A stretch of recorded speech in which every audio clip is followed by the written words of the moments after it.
qui est derrière vous pour cette conférence de presse, puisque tout a une portée politique dans ce que nous faisons. Je sais qu'on vous a beaucoup menti. Dites-nous, M. Laurent Désiré Kabila, Akufaki Banali, Abomaki, Je sais qu'on vous a beaucoup menti. Comment est-ce que vous voyez Edi Kapende d'ici une année, 2 ans? Un militaire servant sous le drapeau ou encore un chef d'un parti politique? Je vous remercie. Je sais qu'on vous a beaucoup menti. Quand nous minimum colonel, les gens de Steve Kambama, Nazali, Namutuna Yako, Lingakoye Bandelo. Ne trahissez pas vos chefs. Quel que soit ce qu'on va vous proposer, n'acceptez jamais de trahir, de porter la main contre vos dirigeants. Jamais. Je sais qu'on vous a beaucoup menti. Celui qui a assassiné le président Laurent Désiré Kabila s'appelle Rachidi Mouzé.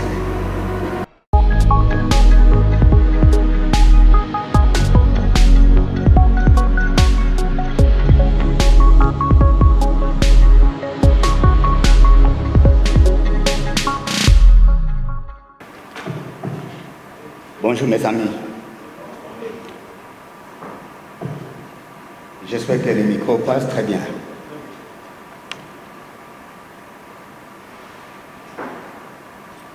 Je voudrais, avec votre permission, prier tous ceux qui sont assis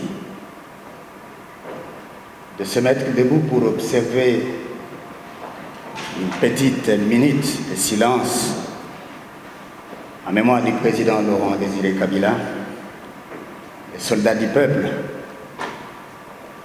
qui nous a quittés sans achever son œuvre le 16 janvier 2001. Aussi notre mémoire à l'égard de tous les Kadogos qui sont tombés dans les combats pour libérer le pays, afin qu'ensemble, à l'occasion de cette date, nous puissions dire bravo à leur patriotisme et respect au sacrifice de leur vie. Mesdames et messieurs de la presse, je voudrais avant toute chose vous exprimer ma profonde gratitude pour avoir accepté de m'inviter devant vous. Depuis belle lurette, de manière individuelle, les uns et les autres m'ont contacté pour pouvoir accepter de répondre à certaines questions. Vous comprenez que faire pareille besogne est très difficile. Voilà pourquoi aujourd'hui, le 17 mai, j'ai accepté de répondre à vos questions parce que c'est vous qui avez voulu que ce soit ainsi. Depuis ma sortie de prison, plusieurs parmi vous m'ont sollicité de les raconter l'interview à chaud. Chose que je n'ai pas voulu faire pour éviter de remuer les couteaux dans la plaie encore béante, exacerber la division et la haine entre les frères congolais. Pour moi donc, le prix le plus fort a été déjà payé. Et en effet, rien alors ne pourra remplacer les pertes enregistrées, ni justifier les souffrances endurées. Je vous demande quant à vous de retenir une chose. L'opinion a été trompée et lourdement manipulée par les ennemis du peuple pour cacher la vérité et me sacrifier. Je ne porte pas sur moi, soyez-en rassurés, le sang de nous Laurent Désiré Kabila, à qui, comme fils, je suis resté fidèle et loyal, indéfectible. Avant sa prise de pouvoir, pendant l'exercice de son pouvoir et après sa mort jusqu'à ce jour et éternellement. Cependant, ce que je retiens de cet épisode douloureux dans ma tête de combattant, de soldat, c'est le serment que nous a légué les soldats du peuple, nous et Laurent Désiré Kabila, à savoir ne jamais trahir le Congo. Ici, j'espère que je devrais avoir des questions sur cette question de ne jamais trahir le Congo. Oui, moi, en ce qui me concerne, je ne trahirai jamais le Congo. Par contre, je mettrai tout en œuvre pour mériter de la nation, en agissant pour le progrès et l'unité de toutes les filles et de tous les fils du Congo, du nord au sud, de l'est à l'ouest, en passant par le centre. Tout cela, en dépit de notre diversité socio-culturelle et de nos divergences politiques. C'est pourquoi, mesdames et messieurs de la presse, à l'occasion de la date du 17 mai, laquelle a une grande signification à mes yeux, comme pour beaucoup d'entre vous aussi, je pensais être devant vous pour vous faire part de mes petites idées et échanger avec vous. Ma ferme conviction, s'agissant du progrès social, de l'unité du pays et de la réconciliation nationale. Le progrès social est une finalité commune, quelle que soit notre appartenance ethnique, quel que soit notre espace socio-culturel et linguistique. Notre dénominateur commun, c'est le Congo. Une nation que nous devons construire ensemble pour assurer sa grandeur au cœur de l'Afrique. Notre espace commun, c'est la République démocratique du Congo, dans laquelle chaque enfant du pays a droit aux richesses,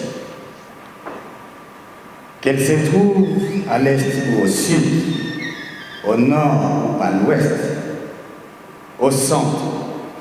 Et par ailleurs, chacun de nous a droit d'en bénéficier et d'assurer la bonne gestion pour que cela profite à la République. Mesdames, Messieurs, préserver l'unité du pays est un devoir sacré pour chacun de nous. C'est l'héritage de nos aïeux que nous avons l'obligation de léguer à la postérité, comme l'immortel serment de liberté chanté dans notre hymne national.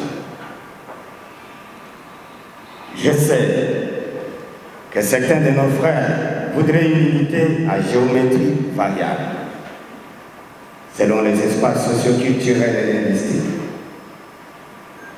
Non, pour ma part, il nous faut un Congo uni, fort dans ses limites de l'indépendance. Une géométrie unique pour une seule superficie et un seul pays.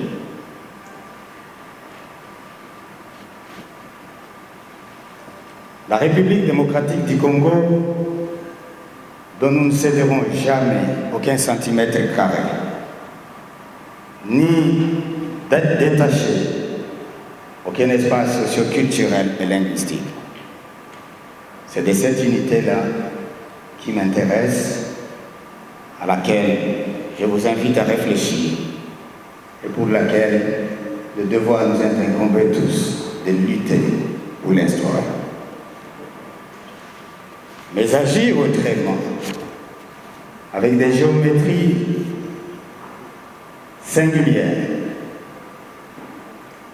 tribalistes, ethnicistes, régionalistes, c'est trahir la mémoire de Laurent Désiré Kabila. C'est en fait accepter de les tuer 2 fois. Moi, je ne m'inscris pas dans cette voie-là. Aujourd'hui, quand je regarde ce que j'ai gratuitement vécu en prison, où j'étais en vérité un homme mort,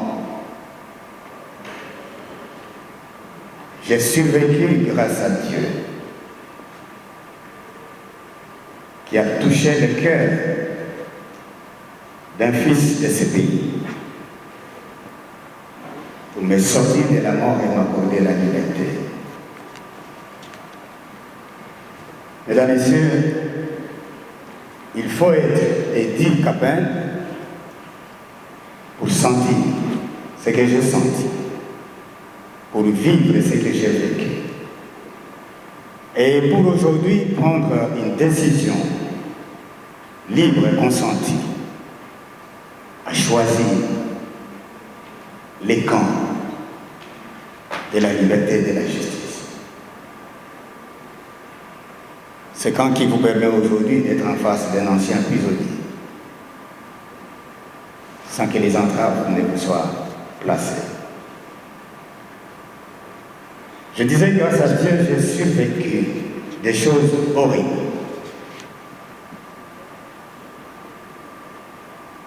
Mais Dieu, comme je le disais, a touché le cœur du président Félix Tshisekedi pour me libérer de la prison. Mesdames et messieurs, je profite de votre caméra, de votre plume, pour dire aujourd'hui à Monsieur le Président de la République, Félix Tshisekedi, que je lui dédie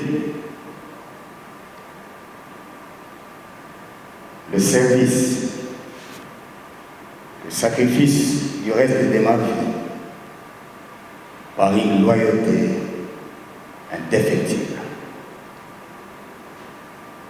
S'il n'était pas là, je ne serais pas avec vous. Beaucoup, vous êtes mes amis. Vous m'aviez visité en prison tout le temps. On vous a arraché des caméras. On vous a mis en prison, on vous a arraché des stylos. On vous a frappé. Beaucoup, lorsque ma famille, mes enfants et les organisations des droits de l'homme avaient organisé des manifestations pour n'infusque dire pensez à cet homme libéré. Vous avez été matraqués. Mais grâce à un homme, au lieu de me suivre là où j'étais incarcéré, je suis devant. Comprenez que ma loyauté reste pour toujours.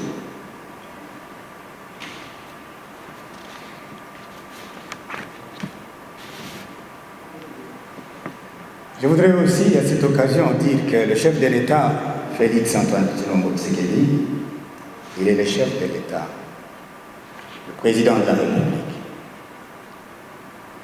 Je sais que beaucoup d'entre vous, ils ont une signification variable du contenu réel de ce qu'on appelle chef de l'État. Mais moi, votre frère, j'ai vécu dans le noyau du pouvoir d'État. Le président de la République, chef de l'État, c'est en fait, si nous voulons parler en lingala facile ou en français facile, l'incarnation de la survie de l'État. Nous ne pouvons pas nous réunir ici s'il n'y a pas de chef de l'État. Vous vous souvenez en 2001, lorsque la République s'est arrêtée, chacun est rentré chez lui, comme si quelque chose allait tomber sur lui, dans sa maison, sur son épouse, sur ses enfants. Autant nous avons l'obligation de connaître la signification de la valeur du contenu du mot chef de l'État. Donc, en tant que l'incarnation de la survie de l'État,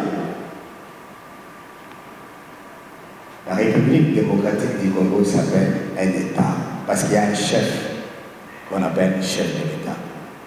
Donc nous avons l'obligation d'accompagner,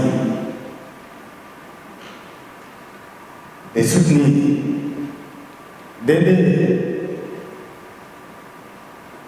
d'orienter s'il a besoin, en disant, nous dans ce quartier, nous n'avons pas besoin d'électricité, mais nous avons besoin des robinets. Tandis que nos amis qui sont peut-être à la cité du fleuve, ils n'ont pas besoin des robinets, ils ont besoin d'électricité. Chacun de nous, à travers le pays, nous avons des problèmes. Et donc, le pouvoir de chef d'État revient à l'un des fils de la nation qui accepte de prendre la responsabilité de conduire les autres. Le chef de l'État, ce n'est pas un simple pilote qui conduit un véhicule, qui est un matériel insensible et inhumain. Et il conduit les hommes. Ça veut dire que nous avons l'obligation de savoir qu'est-ce que nous voulons, qu'est-ce que nous pouvons demander à notre chef de faire pour nous tous. Mais en cela, nous avons l'obligation de les considérer comme tels, de le respecter, de l'appuyer, de l'accompagner conformément aux lois de la République. C'est en cela que notre pays sera grand un jour. Tout le monde veut aller en Europe. Tout le monde veut aller à Dubaï. Ce n'est pas tombé du ciel, Dubaï. C'est fait par les hommes, à la tête desquels se trouve un visionnaire qui s'est entouré de la conscience collective de tout le monde pour dire allons dans cette direction. Au bout de quelques années, c'est vrai que nous pouvons passer, mais ceux qui viendront vont trouver qu'il y a eu des bâtisseurs dans ce pays. Ceux qui ont commencé avec Dubaï, ils sont probablement tous morts. Mais ils ont légué la fierté à la postérité pour que toute l'humanité vienne regarder ce pays-là. Ce ne sont pas des dieux, ce sont des humains comme vous et moi. La valeur donc, c'est à nous-mêmes de l'incarner et de la protéger. Mesdames et Messieurs, s'agissant de la réconciliation nationale, certains voudraient bien une réconciliation selon les affinités ethniques et tribales. Je pense que ce n'est pas ça la vision de Laurent Désiré Kabila.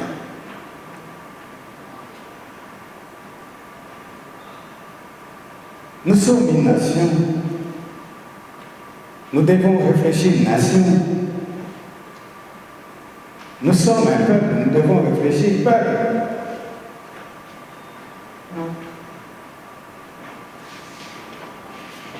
Si nous voulons nous réconcilier, nous ne pouvons pas nous réconcilier seulement entre frères d'une seule province, seulement entre frères qui parlent la même langue, encore que dans une même province, il n'y a pas qu'une seule langue. Vous voyez à quel niveau la politique, mal comprise et mal gérée, précipite les gens, les citoyens dans un gouffre de perpétuel recommencement. Et les gens sont toujours comme les marche-pieds de ceux qui décident de prendre le flambeau politique. On vous dit la réconciliation d'une province. Mais dans cette province, vous allez trouver plusieurs langues. Mais vous réconciliez qui?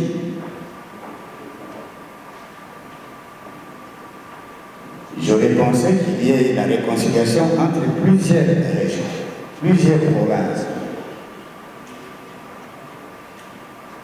Mais si vous êtes dans votre propre famille, vous n'avez pas un conflit, mais vous convoquez une réunion de réconciliation dans votre famille. Le démon l'idée de penser à une sémantique beaucoup plus dure. Mais je crois que ça ne serait pas censé de le faire. Pendant que je suis devant vous, mes chers compatriotes, j'apprends particulièrement, parce que nous parlons de la réconciliation,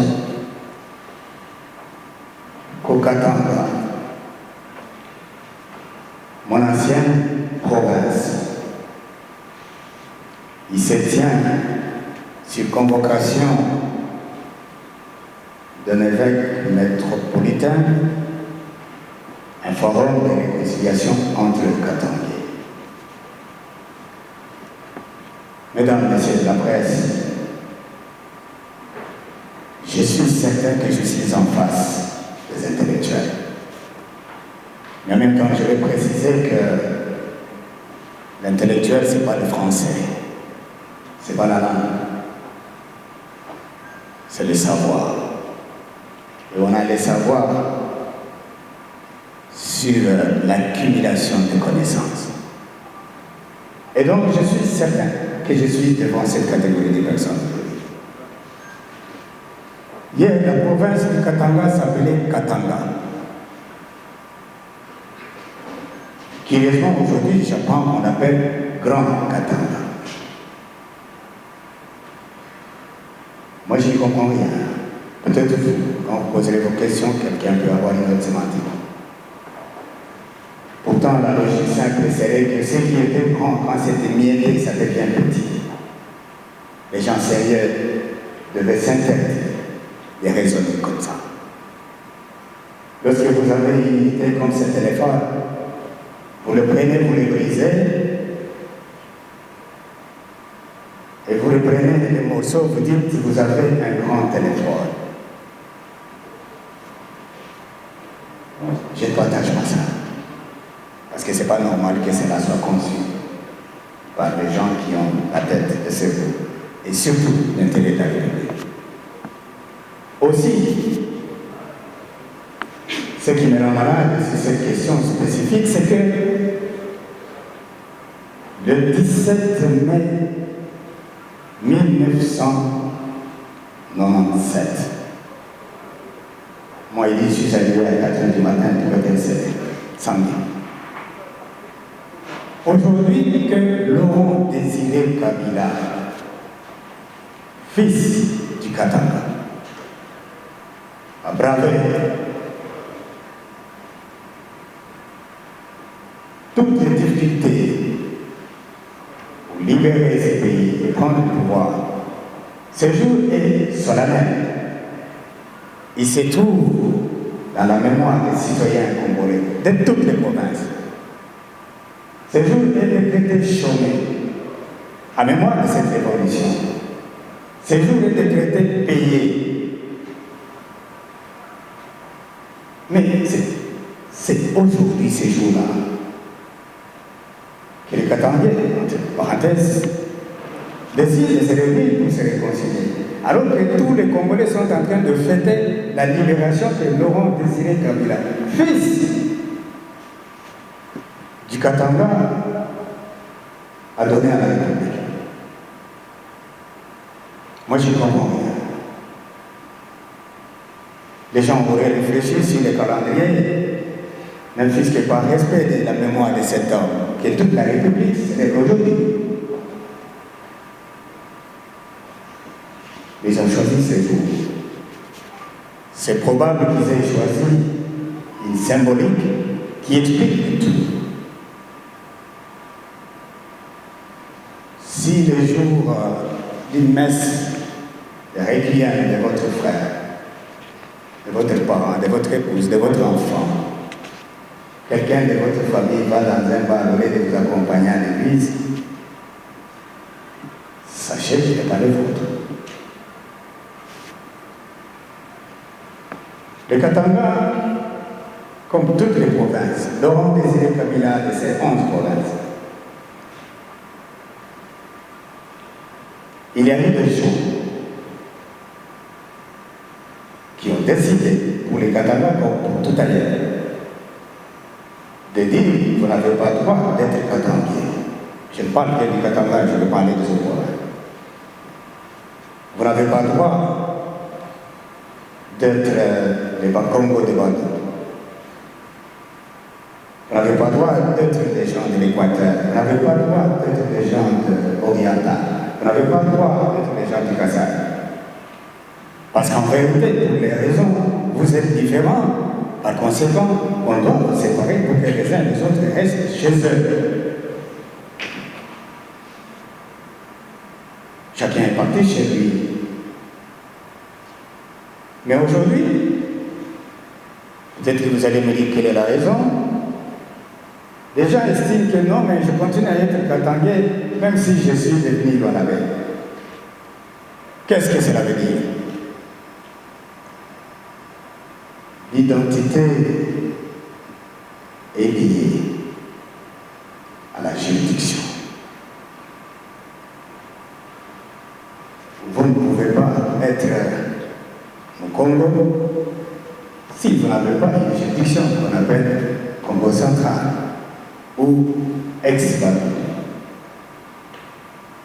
Parce qu'aujourd'hui, si vous prenez l'avion, vous allez au Katanga. Mais vous irez où? À quel Katanga? Votre avion, si vous mettez sur la carte des pilotes, vous cherchez tout ça, où est le Katanga, c'est absent sur la carte de navigation. Vous allez atterrir où? Si vous allez à Lumbashi, vous n'allez pas au Katanga, vous allez dans le Haut-Katanga. Si vous allez à Kamina, vous n'allez pas au Katanga, vous allez dans le Haut-Lomami. Si vous allez à Kalemi, vous n'allez pas au Katanga, vous allez dans le Tanganyika. Si vous allez à Kolwezi, vous n'allez pas au Katanga, vous allez au Lualaba.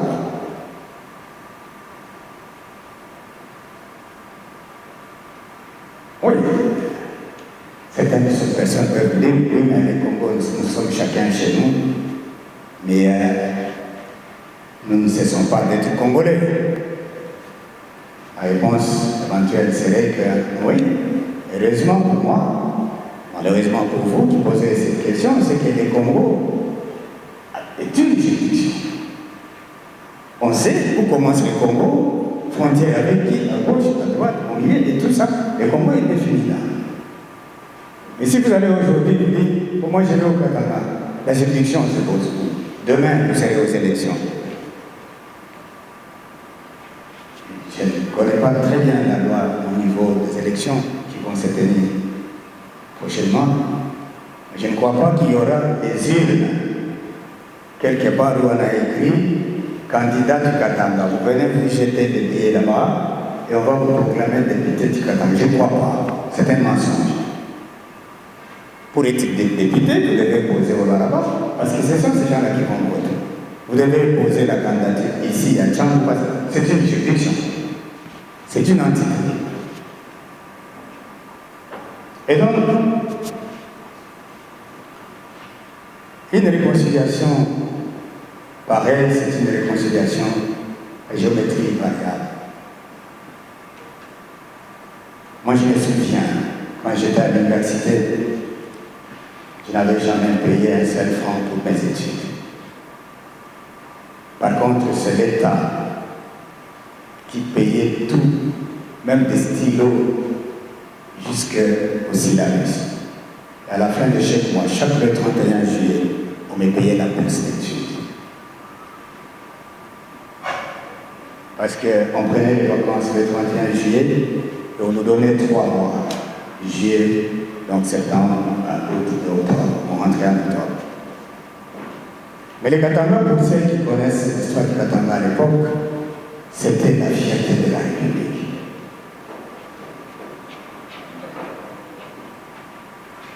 Un des économistes qui sont ici, l'économie au budget national de notre pays reposait sur 60% de ce qui venait du Katanga. Mais aujourd'hui, toutes les terres minières sont vendues.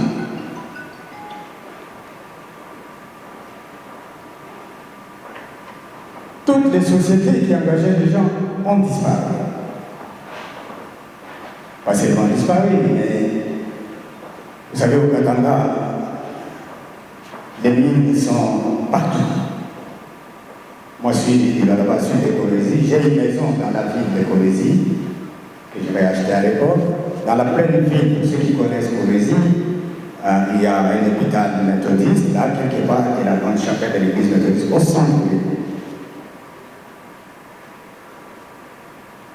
Les enfants m'ont dit qu'ils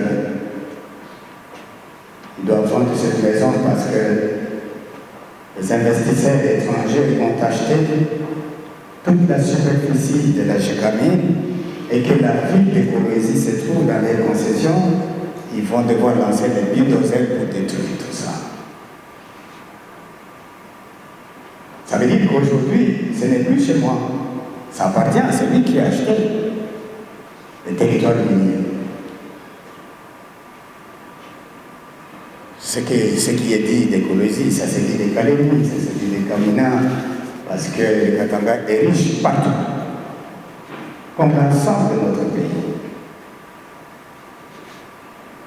Alors, lorsque les gens décident de se réconcilier, ça ne doit pas être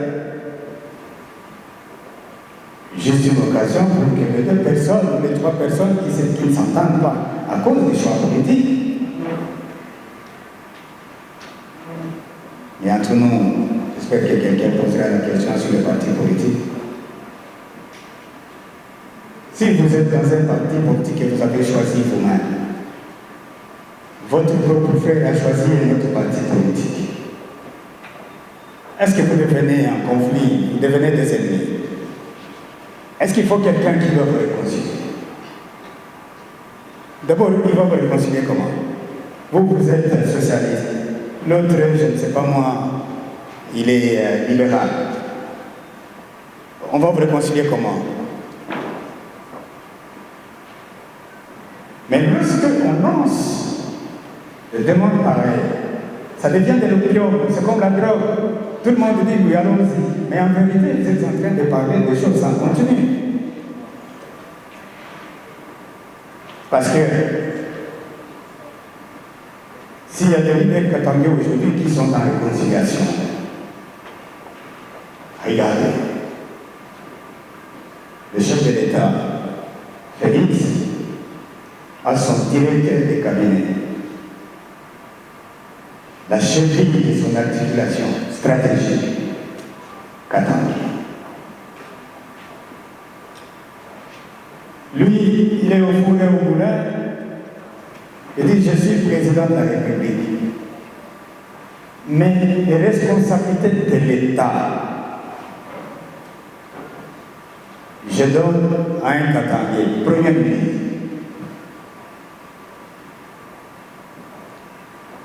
Il dit, on ne peut pas diriger le pays sans planification, sans étude de stratégie et de vision. Il prend un fils katangais, ministre des plans. Et chacun d'eux appartient à son parti politique. Alors, s'il faut réconcilier, on va réconcilier qui? Est-ce qu'il est censé aujourd'hui que le Premier ministre, qui est chef du gouvernement, que tous les Congolais cherchent à voir pour résoudre les problèmes de la nation? Est-ce que c'est normal qu'aujourd'hui, qu'on aille devant son bureau et qu'on dise que non, le Premier ministre n'est pas là, le bureau est fermé parce qu'il est allé chez lui, entre parenthèses, pour se réconcilier? Alors, mes chers compatriotes, si c'est ce que nous voulons comme la République, nous avons encore beaucoup de siècles à espérer. Et nous tous, même 3, 4, 5 générations après, ne les verront pas arriver le bonheur. Vous êtes honorable député de la province. Quoi? Parce que je suis de là aussi. Ce sont ces gens-là qui vous ont voté. Pour vous dire, allez à la nation, discuter des lois qui permettent, non pas de distribuer l'argent aux gens du Congo, mais de faire voter des lois qui permettent à ce qu'un villageois du Congo qui est dans la brousse trouve de quoi vivre. Lui, plutôt, au lieu d'être ici dans les forums politiques nationaux, discuter de la nation qui doit produire les effets de développement sur la base, il préfère fuir l'hémicycle et aller parler, soi-disant, avec ses frères, alors que ce n'est même pas le moment de campagne. Je trouve intéressant. Parce que si nous allons raisonner un peu plus loin, supposez, mes chers compatriotes, mesdames et messieurs de la presse, supposez que maintenant que les Katangais se réunissent pour se réconcilier, que les gens de toutes les provinces prennent leurs avions aussi, aujourd'hui même, que chacun parte dans sa province parce qu'il y a des conflits partout. Alors le président aussi doit prendre l'avion pour aller chez lui. Le Premier ministre, chaque ministre et chaque député va rentrer chez lui. Alors la République, on les acquiert. Et supposez même dans les raisonnements, on décide dans tel forum qu'on se réconcilie pour avoir un seul candidat. Parce que 2023, il faut avoir un candidat président de la République. Réconcilions-nous. Ok. Qui va être candidat Katambi? On dit X et pas Y. Mais regardez derrière le X qui est choisi. Le directeur du cabinet de X, son chef de protocole, les chargés de la politique, des finances, de ceci, ils ne sont pas des Katambi. Alors ces gens-là, est-ce qu'ils seront dans des forums où ils vont attendre qu'il y ait d'autres forums au niveau quelconque? Supposez même qu'un candidat soit élu exclusivement katangien. Par exemple, que les Katangiens ne votent que leur candidat au président de la République. Si les élus du Katanga, je ne sais pas exactement ils sont combien, pas les élus, les électeurs, s'ils sont 6 millions, ils votent tous les 6 millions leur propre candidat. Mes chers compatriotes, ce candidat-là, il va être président de quel pays? Il va revenir sur le Katanga ou il viendra ici à Kinshasa pour dire je m'en fous, vous ne m'avez pas voté, mais je deviens votre président. Encore que les partis politiques ont l'obligation d'être nationaux. Ça veut dire que toutes ces choses, à mon avis, sont malvenues. Je pense que ceux qui sont dans ces forums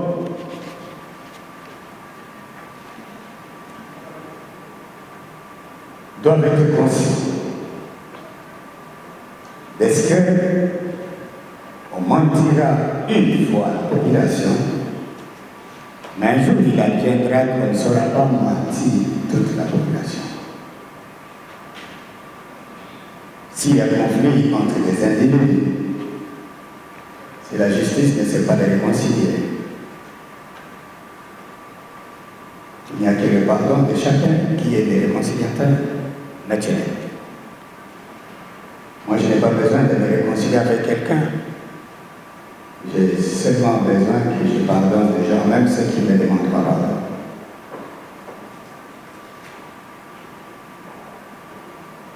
Si on doit se réunir pour d'autres agendas, ça sera malheureux. Parce que il n'y a pas d'espace pour ces choses-là. La République est une et indivisible. Chaque citoyen est libre, au terme de la Constitution, de se sentir congolais sur n'importe quel territoire de la République. Il n'y a que quelqu'un qui n'a jamais touché au ballon qui peut croire à ce discours-là. J'en appelle donc, mes chers compatriotes, ici présents, à tous ceux qui feraient les mêmes choses comme celles qui se font ici, là, que c'est de la foutaise. C'est des choses qui détruisent l'unité nationale dont nous avons besoin. Ce sont des choses qui provoquent des troubles et des crimes, qui nous entêtent tous les jours. Quand vous voyez la partie est de notre pays, tous les jours au même, vous les journalistes, moi je ne sais pas comment vous dormez, parce que nous au moins, on peut se réveiller et ne pas ouvrir son téléphone ou son ça a duré. Mais vous-même, tous les jours, chaque matin, je dis, tous les jours, même aujourd'hui ce matin, si vous avez ouvert, on vous a dit par vos collègues qui sont là, autant de morts sont morts. Comment vous gérez ces histoires? Peut-être vous les banalisez, parce que c'est loin. Mais quand ça arrive ici, nous allons pleurer comme autrefois. Je me souviens encore de papa, celui qui disait Wedo, Bakati Mouina, nous avons pleuré dans notre chair. Nous devons tous réfléchir comment arrêter la guerre à l'est du Congo. Parce que si cette guerre n'est pas achevée, elle va se transformer en mouvement intégriste qui vont occuper toute la République. Le malheur de notre pays, c'est que la richesse est partout. Et les terroristes se nourrissent de la richesse. Il suffit que 2-3 prennent le Bakongo pour que le pétrole et tout ça, ça soit pour eux. Comment avoir des armes et comment mettre à genoux tous ceux qui ne parlent pas de l'idéologie. C'est donc un devoir pour nous tous, mes chers compatriotes, d'avoir le comportement de nature à combattre toute espèce de séquelles. Je sais qu'on vous a beaucoup menti.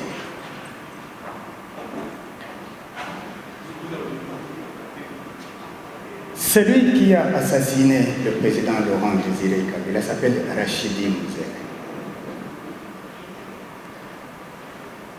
C'est un soldat. Il était lieutenant, un des gardes-corps rapprochés du président. C'est lui qui a pris son arme, il a tiré sur lui.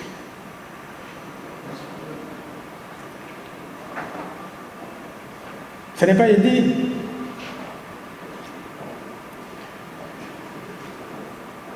Mais pour qu'on m'arrête, moi, pour des raisons que j'ignore, il fallait trouver un motif. Lorsqu'on m'accuse de cela, toute la population va adhérer. Et donc le mensonge va triompher. Mais même 10 millions d'années, les mensonges ne triomphent jamais.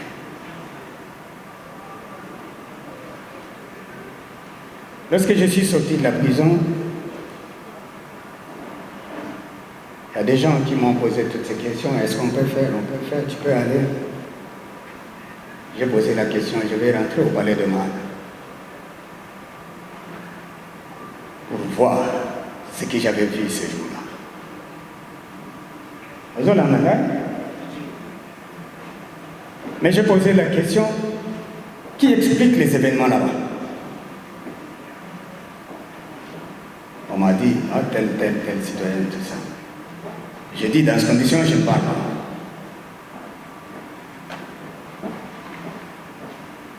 Parce que,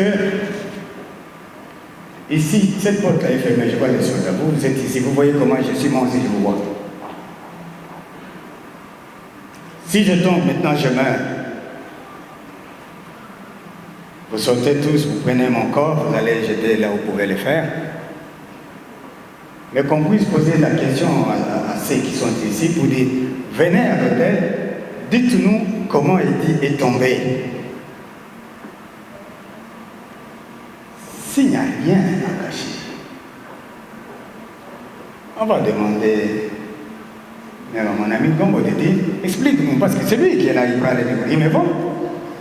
On va vous poser vous des questions, comment il est tombé, parce que vous me voyez. Mais si on prend, par exemple, notre frère et confrère à vous, journaliste Marius Munga qui est aux États-Unis, on dit, viens toi, explique-nous, assis-toi là à la porte de cet hôtel, explique-nous comment Edy est tombé. Et vous continuez à croire à des choses comme ça.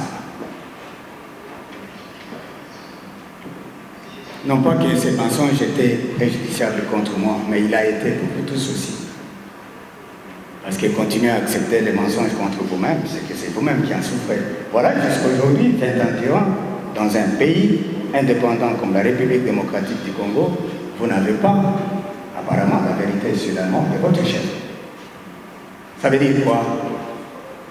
Vous auriez souhaité que les mensonges m'emportent en prison pour que vous restiez dans la même idée de croire que oui, c'est lui qui l'a tué parce qu'on nous a dit. Mais Dieu a refusé, et voici devant nous.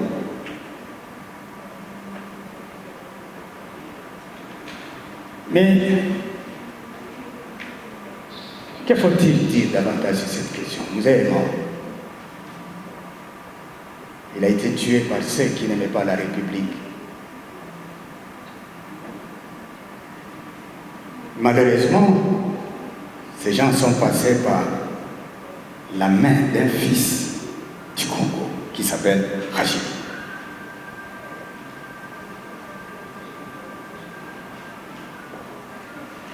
Ne trahissez pas vos chefs. Quel que soit ce qu'on va vous proposer, n'acceptez jamais de trahir. de porter la main contre vos dirigeants. Jamais.